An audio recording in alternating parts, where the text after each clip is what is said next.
Welcome back. I'm Akshay Tandon. It's an exciting day for fans of the Toronto Blue Jays. The match is set with the team set to face off against the Yankees in the American League Division Series.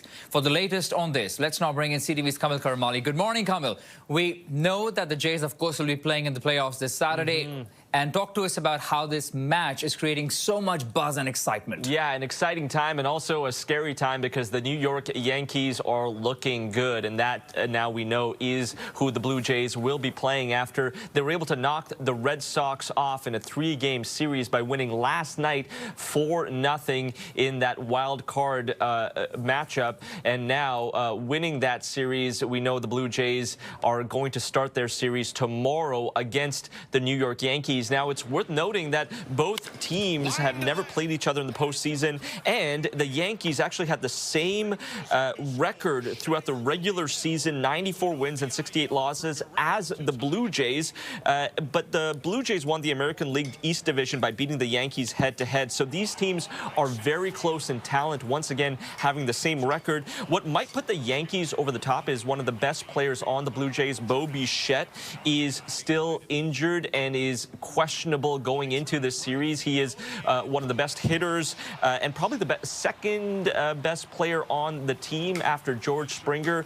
So it is going to be a big loss if he can't start against the Yankees. The rest of the roster will likely have to step up, and you may have heard the name Vladimir Guerrero Jr., another big hitter on the Blue Jays, but he has gone ice cold at the worst possible time, Akshay. So some big questions going into this series against the Yankees. Meanwhile, the Yankees bringing in all the momentum and all the heat coming out of that series against the Boston Red Sox. Interesting. Let's talk about the fans a little bit. Of course, they've been watching out for this for a very long time. Blue Jays finally making it to this level here.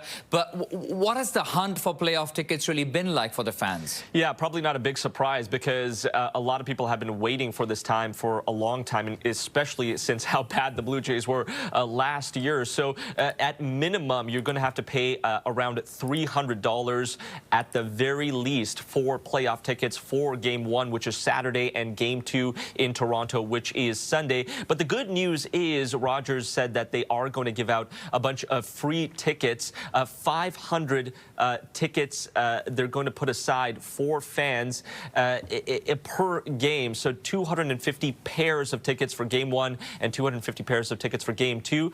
The trick is, though, that they're going to put it or release an undisclosed location 8:30 in the morning on each game day on their social media posts. So you're going to have to keep a lookout for that. Meanwhile, we know George Springer, quite the big character and quite the personality. And he has said in his one of his post-game interviews that if the team wins this series against the Yankees, he would like to be on horseback riding down Toronto shirtless. And here's what the Toronto Police's mounted unit had to say in response to that. Have a look. Okay, I believe we don't have that clip right now, but what they said was that they do have a horse ready, Akshay, and they will be ready when, not if, but when the Toronto Blue Jays win this series against the Yankees. But it will not be an easy feat. Even looking at the odd makers, Akshay, they have it split, some taking the Yankees, some favoring the Blue Jays. But what we know is that most of them say this is going to go the full distance of the full 5 games of this series. Back over to you. It's going to be so interesting and so exciting to watch, but we leave it at that for a moment. CTV's Kamil Karamali in Toronto. Kamil, thank you for this. You're welcome.